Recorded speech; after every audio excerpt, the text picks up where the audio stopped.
Honorable Mr. Song, Mr. Fisher, Mr. Salmon, Mr. Tat, Madame Zhang, dear friends and distinguished guests from the audience and from online, good evening. I take great pleasure in meeting with distinguished guests from the world at the second Bund Summit to share the latest achievements and reflections of the gold markets, and furthermore to explore future pathways for our joint development.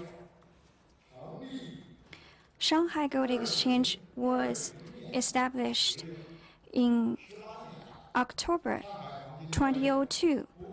Thanks to 18 years of development, it has been committed to reform and opening up and innovation. It has launched a strategy of international development. It has offered a diverse range of products, and it has enjoyed a great level of opening up. As a result, it has become a global center for precious metal and futures. At present, it has the two major marketplaces of main boards and international boards with three categories of platinum, gold, and silver. It offers different services such as fixing, asking, ETF, and altogether 7 levels of service. The scale has enjoyed leapfrog development. For 13 years in a row, it has been selected as one of the top players in the global market. Despite the great achievements, we do face a lot of challenges. The COVID-19 pandemic, which erupted earlier this year, is a common enemy of mankind. It has brought deep impacts on the global economy and financial market. The political and economic uncertainties are on the rise, so are the financial market fluctuations. Due to the close connection between financial markets in different time zones and regions, financial risks have become increasingly contagious across markets, industries, and fields. Faced with such new risks and challenges, no markets could come out unscathed. London, New York, and Shanghai gold markets should reach an extensive consensus, build effective interaction mechanism, share chances for development, and join hands to address the common challenges. Today, I would like to share with you our experience and vision on those fronts. First of all, deepen cooperation and be more open. As a strong advocate for opening up and cooperation for mutual win, SGE has been firmly committed to building a more liberal, efficient global gold market. With the International Board as our carrier and Shanghai Gold as our approach, we have promoted seamless flow between domestic and international gold markets in an orderly manner along the Belt and Road Initiative and International Financial Center vision. In 2014, SEGI was launched to open the expressway to connect with international gold markets. Launched in 2016, Shanghai Gold Fixing was introduced to have the first global gold benchmark price in RMB. And the Shanghai Silver Fixing in 2019 was launched to introduce the first global silver benchmark price in RMB. SGE has already carried out multi-level cooperation on price licensing, standard mutual recognition with CME Group, LBMA, and other major marketplaces. In October 2019, the T plus N contract based on COMEX Gold Futures Asia spot price and the Shanghai Gold Futures contract based on Shanghai Gold benchmark price were listed respectively on SGE and COMEX, which offers two-way benefits to overseas institutional investors who want to participate in the Chinese financial market in RMB and domestic investors who want to make indirect investments on the international gold market in RMB. In recent years, SGE has harvested sustained dividends from its appetite for opening up, and the corporation has shown a steady growth in trading volume. In the first 3 quarters of the year, SGE realized trading volume of 49,500 tons and turnover of 18.94 trillion RMB in gold, trading volume of 3.24 million tons and turnover of 15.79 trillion RMB in silver, and a trading volume of 67.52 tons and turnover 13 billion RMB in platinum. Secondly, benchmark against international criteria and participate in global financial governance. SGE has been active in benchmarking against the highest international standards and establishing more scientific Chinese standards by referring to special needs unique to China on its road to promote international development gold markets. In terms of risk management, we strictly follow the principles for financial market infrastructure to build central counterparty settlement risk control and perfect our roles to increase our capacity. In 2020, we were selected by PBOC as the qualified central counterparties. We are in the process of promoting overseas QCCP certification. In terms of quality standard for physical gold, combining with gold users' needs and promoting the standard for kilobar, we are committed to offering a fair, tradable, and trusted physical standard. At the same time, SGE is committed to the research and cooperation on responsible gold. We combine the management system together with the quality standards. In terms of trading hours, we are connected with the international market to extend the hours. In June of this year, the bidding trading hours has been extended from 11 hours to 13 hours. Such efforts will continue in accordance with the market needs. Thirdly, be committed to innovation to create a common future for gold. Today's international economy and financial industry includes a lot of challenges and opportunities. At present, the China gold market has been deeply integrated with the international market. Only with continuous innovation can we stimulate market dynamism to have the advanced opportunities so that we can have a new landscape out of the changing situation. In the future, we are committed to cooperation and innovation. Apart from deepening the current results, we will work with many institutions at home and abroad in an extensive way, particularly on the connection of different financial infrastructures. We will be active in exploring new collaboration models on product R&D and business development. In the future, we'll be adamant in promoting innovation on products and businesses, while expanding scenarios for Shanghai Gold and Shanghai Silver. We will also offer more choices to the market. For example, this year we just launched the Shanghai Gold-based ETF. We are also working on the margin inquiry system.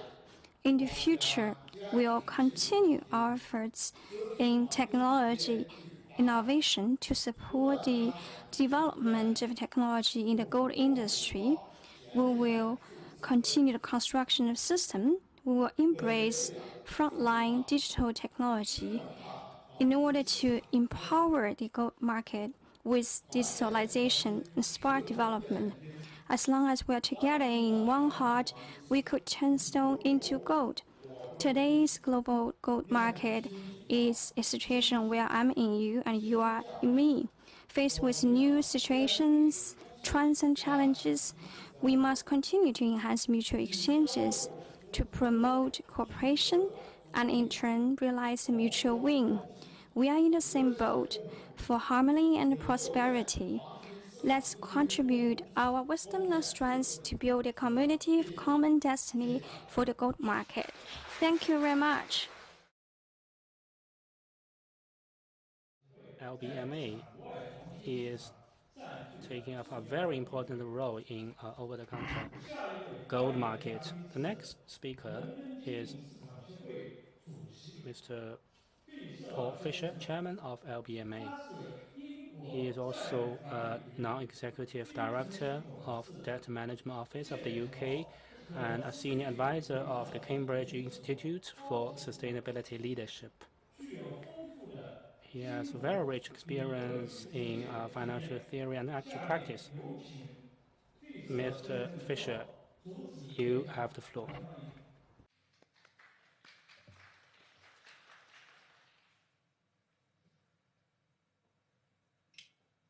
Thank you very much.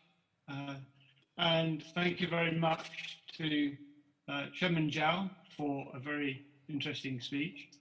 I was going to say a few words today about the work of the London Bullion Market Association, LBMA, particularly for those who are less familiar with us.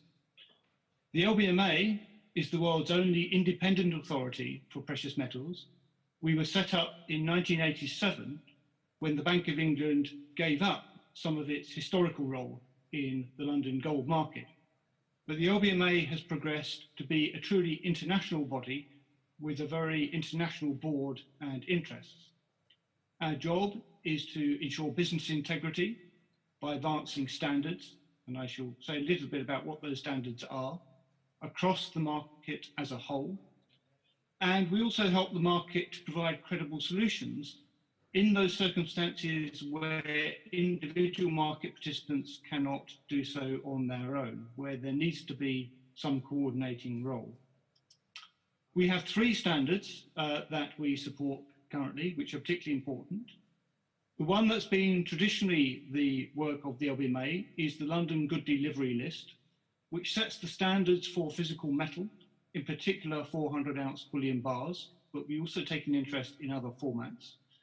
And we have proactive testing to ensure that gold is made and traded to the right standards. In the last couple of years, we have also picked up responsibility for holding the pen on trading standards through the Global Precious Metals Code. This is a twin of the Code for Trading Foreign Exchange, which was agreed globally, and the LBMA holds the pen on what is really a market code rather than an LBMA code, but we happen to lead the work on it. And I'll say a little bit more today about the third of our areas of interest, which is responsible sourcing, making sure that gold comes from sources which are ethical, i.e. not coming from conflict areas, not using inappropriate working conditions, and not from illegal sources. And our responsible sourcing code, I should say, was introduced first in 2012, so we are now 8 years in to responsible sourcing. But first of all, I just want to say a little bit about the challenges of 2020 and the pandemic. And a couple of big issues for us. The first was logistics. A lot of people didn't realize that gold is typically transported internationally on standard passenger commercial airline flights. And with the disruption to the world aviation industry, the number of flights available to gold shipments was reduced. But metal has been moving throughout the crisis and is moving, and it required some rapid readjustment, particularly by the refiners, to be able to ship their gold to new destinations. In the early part of the crisis, we saw some price dislocations. COMEX was trading at a premium to London. We think that was because of probably unwarranted concerns regarding delivery. Derek may say more about that when he speaks. But it also caused problems in London, where some London participants were streaming their prices direct from the COMEX. And so we had sort of the wrong prices being offered. Whereas in Asia, if anything, gold traded at a lower price as people holding gold were looking to sell to raise cash. Now, overall, I think the story is that the gold market worked fairly well through this period, but in a crisis is the time when you spot fault lines in the system, which can cause such dislocations. And we are very keen now to work with our colleagues, whether at the SME, the CME, or the World Gold Council, to try to reduce some of these fault lines. And we're particularly working with the SGE, as we have been for a little while, to try to deliver a global kilobar standard, for example. And we also support some of the changes that the CME has been making to its contracts on offer. Elsewhere, we continue to look at trying to help the digital gold market by focusing on making metal settlement more efficient and transparent. But the purpose of the Bund Summit really is to talk about the growth of the Chinese market. And I want to stress how important China is to the global gold industry. China is the world's largest producer of gold, but it is also by a long way the largest consumer of gold, and therefore the largest net importer of gold. So it is the most important market for the global gold supply. And that has been supported by the London Bullion Market Association and the OTC market for many years. London Bullion members, including the Bullion banks, which now include Chinese banks, are one of the main facilitators of those gold flows into China. And I'm pleased to say we do now have, I think, 2 Chinese entities represented on the board, including the head of the Bank of China in London, sits on the LBMA board.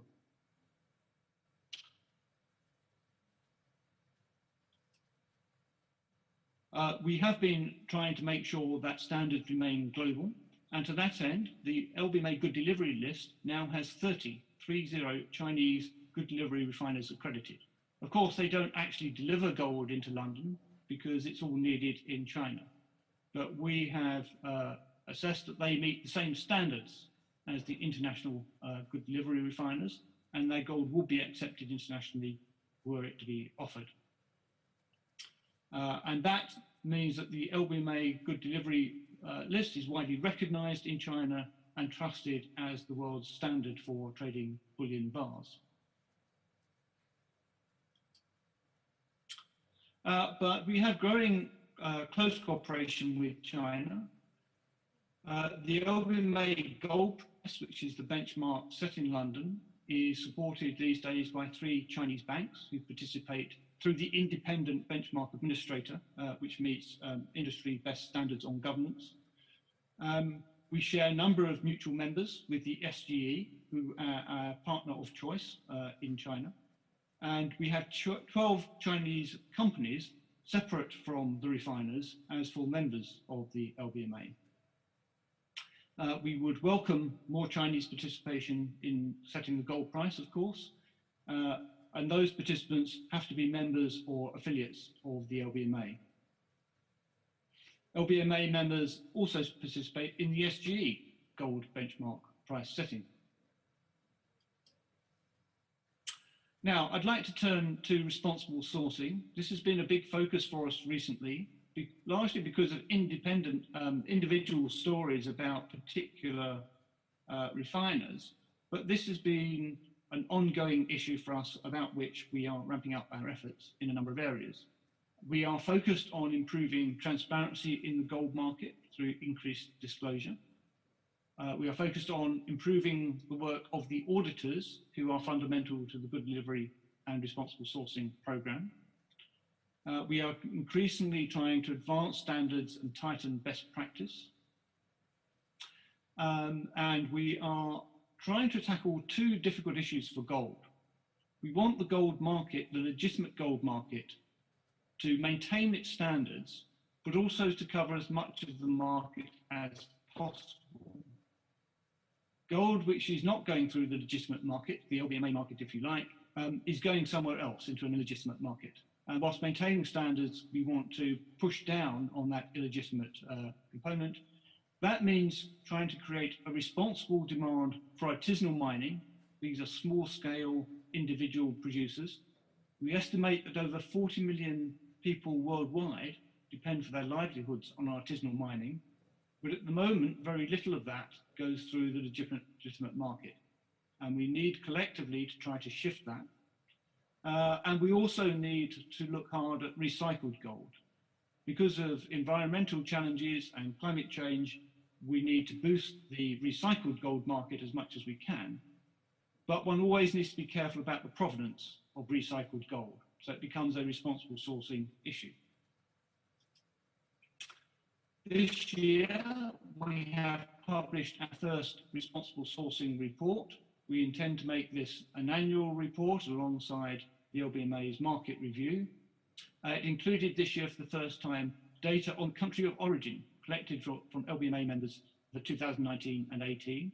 That data will need some improvement, but by starting and publishing that data, we can then work on it to get it better over the years. And to transparency, we also include some case studies of where there have been individual challenges to members of the LBMA's, particularly refiners. And finally, we have a new initiative we are embarking on as we speak, which is particularly focused on recycled gold, but also on other sources of the trade which is not legitimate. And we are looking to particular bullion centres to help support us in these efforts. The LBMA is, at the end of the day, a market association. And although we have some authority in that members have to meet our standards or they can have their membership withdrawn, we are not a police force, we are not the legal authority in most jurisdictions. And so we need the help of national authorities, civil society and other bodies to help us make sure that recycled gold is what it's supposed to be and responsibly sourced, eliminating large cash transactions which facilitate the criminal element, and to create responsible demand for artisanal mining. I believe we have that support from China, and we are looking to extend that support to other centres. So that's a quick overview of the focus of the work of the LBMA as it currently stands. We are a small organisation in terms of numbers, but we do have people permanently stationed in the Far East whom you can access if you want a more immediate discussion. Thank you very much, and back to you.